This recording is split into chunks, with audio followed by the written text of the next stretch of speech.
I see this Pew Research and this concept of spiritual but not religious. There's there's a growing population of people in America, almost 30-35%. They call themselves SBNR, spiritual but not religious. So if you're coming from a monotheistic religion and you have disowned that monotheistic religion,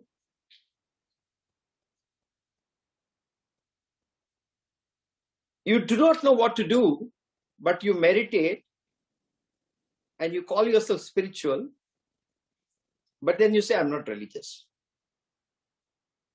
And the reason you say, obviously, because a monotheistic concept or a construct does not satisfy you, because innately you're a polytheistic person.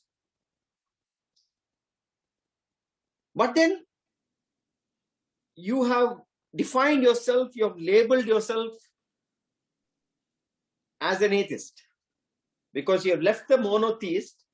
Now you're an atheist. You have defined yourself, you have labeled yourself. But then you're making an exemption, but I'm spiritual but not religious. You're happy with that framework. And then you start your journey with meditation and yoga, environment, veganism. All these things are there. But then the last frontier, you have not crossed. The threshold of devotion, the threshold of surrender, the threshold of gratitude, you have not been able to cross. So you're getting the benefits of being a spiritual but not a religious person. But you're not there yet. You have a calm mind. Then you do a little bit of philosophy or Stoic philosophy or something like that. But the final immersion that comes only with a surrender, with a sense of devotion, with a sense of gratitude is not there. So you're operating at a 80% human enjoyment, aesthetic experience. You're not able to immerse yourself. So you realize that there's something pricking within you. And my talk is, and my concept is only targeted at the SBNR, not the polytheists who are already devoted.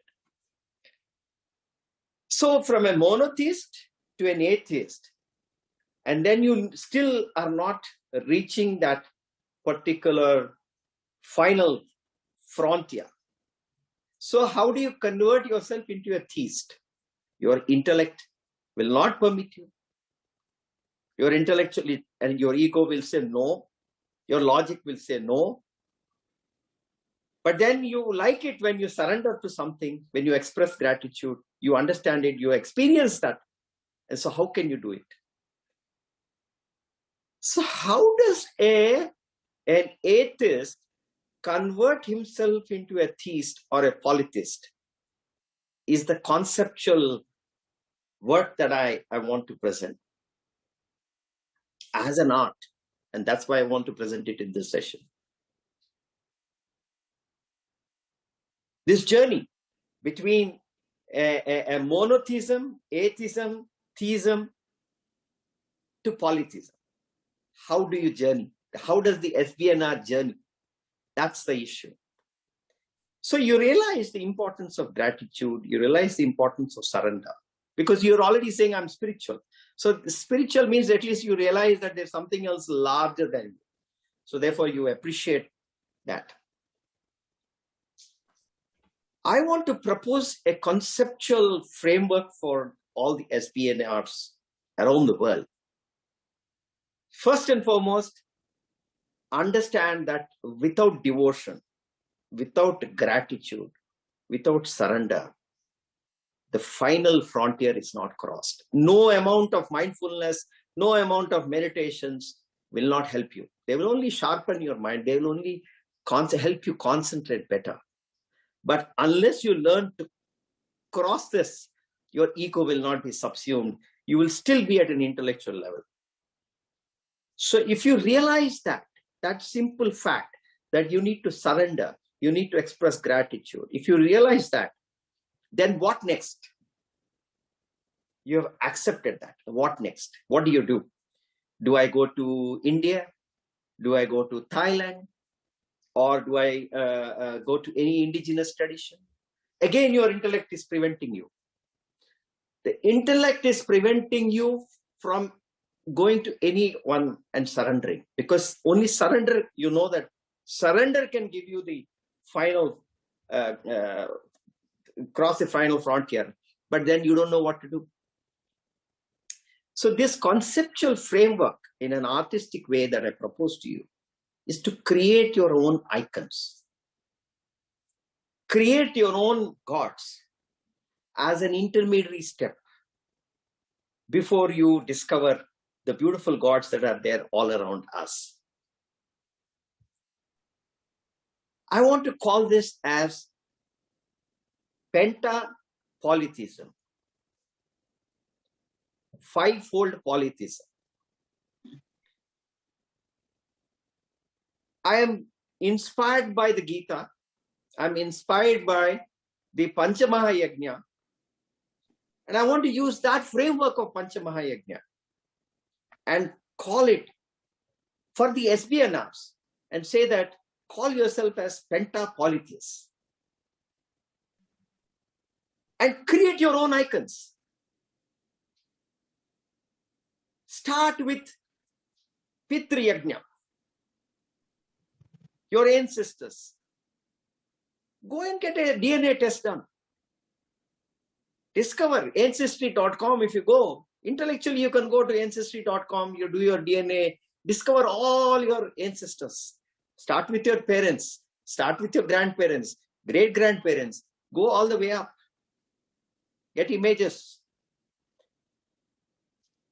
Create a montage.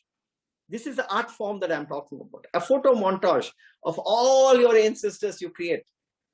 And say, I respect my ancestors. I pray to my ancestors. I express my gratitude towards my ancestors. This is the Pitru Mahayajna. Similarly, you can talk about Rishi Yajna. Rishi Yajna is nothing but Brahma Yajna or Rishi Yajna. It is nothing but respect your knowledge. Intellectually, you can select Einstein to begin with. You can select Socrates. You can select any of the intellectual heroes that you have studied in your career and create photographs of them and create a montage before you discover a Saraswati or before you discover any other goddess of knowledge around the world in all our polytheist traditions. Before you get there, discover your own, you create your own icons and create a montage. As an artist, you create a montage. Then you come to Manushya Yajna. There is again a beautiful thing. There are so many icons. You have Gandhi, you have Martin Luther King, you have so many icons who have served the nation, served the country, served the people. Create a photo montage of all of them. That is polytheism, right? You don't need to select one person. You select a montage. A montage is a beautiful thing of multiple photographs where you can see all the photographs but in one form, right? Aneka Rupa. Then you can do Bhuta Yajna, which is the other animals and the natural beings around us. You can select all the beautiful scenes, all the beautiful things that as an environmentalist, you must be already, if you're an SBNR, you would already be an environmentalist. Select all the beautiful animals that you love and adore and create a montage. A beautiful montage you can create, especially with nature.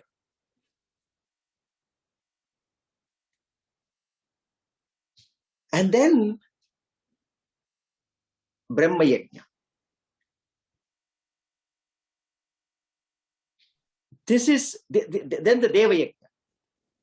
Now you don't believe in gods yet because you're still working out your way of theism and you're creating these things. Who is the God I should pray to? I have not yet selected. How can I select an icon? What is the icon that I can select? I suggest to you, yes, in polytheism, we do not need to talk about unity of every god. Every god is agent, and we do not talk about. But assuming that you have talked about, simple thing of consciousness. Now you are already spiritual. Therefore, you already realize that there is something larger cosmic principle that is greater than you. So what is the easiest thing? As my Swamiji says, Swami Paramatmananda, he says, one of the closest things of consciousness is light, because it's an independent principle. It's not part of anything. It's not a particle of anything. It's an independent principle. The closest proximity to consciousness is light. So select Surya Bhagavan, select the sun, and create a montage of, beautiful montage of sun, and say that this is Deva Yajna. This is the God, the larger principle. So you have a montage of knowledge. You have a montage of your ancestors. You have a montage of other people who have served the society. You have a montage of all the lovely, beautiful nature and animals. And you have a montage of a God. Select the light and create a montage and put it in a corner of your house. This is how you can select an icon as a beginning. And then from that selection comes the devotion of expressing your love. And then you start a ritual of expressing your gratitude to all of them. What is that ritual? Is select your own ritual. Choose your own ritual. Create an app and create your own ritual. How you want to spend time every day for 15 minutes discussing, engaging with all these gods that you have. You want to light an incense stick. You want to put some offering. Whatever it is, that is up to you.